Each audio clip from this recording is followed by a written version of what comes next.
Esse é um projeto que visa hoje acabar com a tarifa mínima de água e substituir por uma tarifa básica. Hoje, se um sujeito consome lá até, dar um exemplo, 10 metros cúbicos de água, ele vai pagar a mesma coisa de um sujeito que consome 0, né? Porque é como se você, sargento Farrur, entrasse no bar e aí tivesse 50 reais de consumação. O cara que consumiu paga 50, o cara que não consumiu paga 50 também. O que a gente quer fazer, é assim que funciona hoje a tarifa de água. O que a gente quer fazer é o seguinte, bom, você que não consumiu nada, você vai pagar ali pela cadeira que você sentou, pelo garçom que te deu oi, então você vai pagar 15 reais. Aí o cara que consumiu vai pagar os 15 reais mais aquilo que ele consumiu. Basicamente a gente está mudando a estrutura para dar mais justiça para as tarifas, principalmente para aquele consumidor que acaba pagando pelo consumo dos outros, né?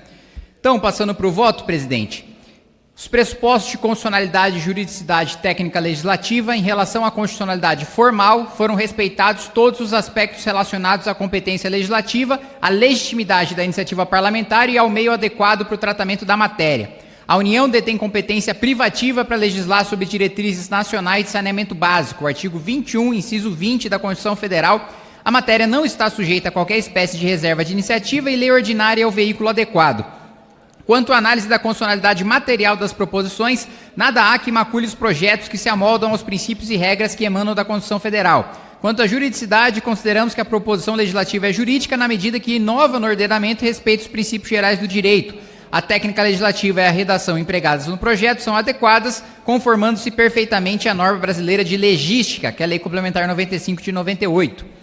Em relação ao mérito, a cobrança da tarifa mínima ou franquia de consumo parte de uma lógica de volume presumido que, embora historicamente utilizada para assegurar a previsibilidade de receita, produz hoje efeitos socialmente injustos e ambientalmente inadequados. Ao cobrar por volume que não foi necessariamente consumido, a franquia mínima pode penalizar usuários de baixo consumo, como famílias de menor renda ou pessoas que vivem sozinhas, e estimular o desperdício, já que o custo marginal do consumo até o limite da franquia é nulo. Ao impor o pagamento por volume não utilizado, o modelo pune o consumidor que utiliza pouca água e desestimula o uso racional dos recursos naturais.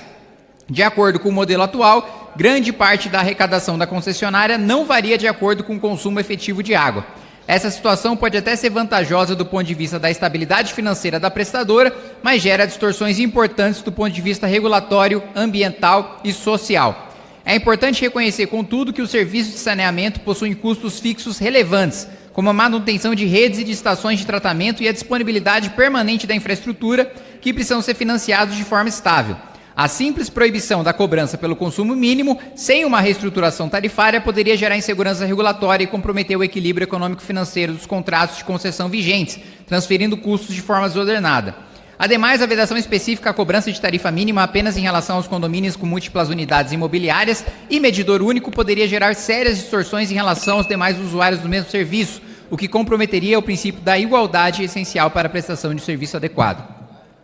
Diante desse cenário, corroborando o entendimento da Agência Nacional de Águas e Saneamento Básico, exarado por meio da norma de referência número 3 de 2025, entendemos que a estrutura tarifária deve ser composta por uma parcela fixa, correspondente à tarifa básica, e uma parcela variável, correspondente ao consumo real. A tarifa básica destina-se a remunerar a disponibilidade da infraestrutura e os custos fixos, enquanto a parcela variável garante que o usuário pague estritamente pelo que consumiu.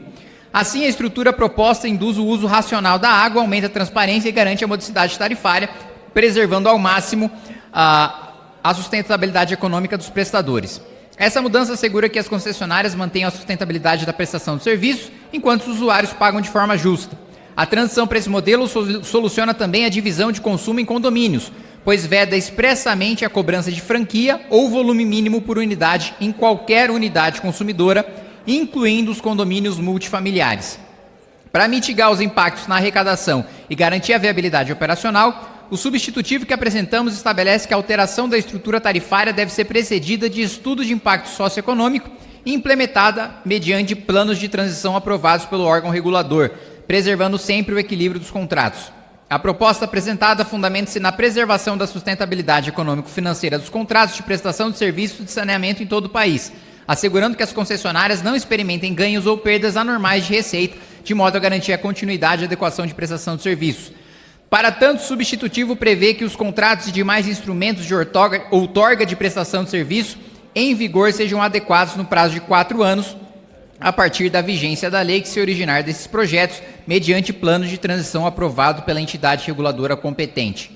Importante salientar que o modelo que estamos propondo para a composição da tarifa de abastecimento de água e esgotamento sanitário, de parcela fixa mais tarifa variável, sem a cobrança de consumo mínimo, já vem sendo adotada por várias concessionárias brasileiras, por exemplo, a Saneago, Saneamento de Goiás S.A., Copasa, Companhia de Saneamento de Minas Gerais, Casan, Companhia Catarinense de Água e Saneamento, e Caesb, Companhia de Saneamento Ambiental do Distrito Federal.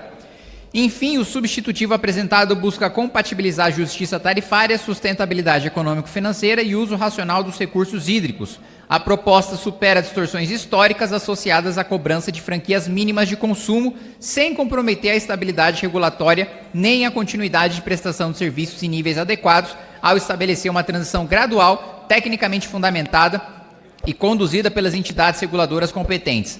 Trata-se de medida que alinha o modelo tarifário do setor de saneamento às diretrizes contemporâneas de transparência e modicidade das tarifas. Se esse vídeo fez sentido para você, deixa o like e se inscreva no canal. Até a próxima!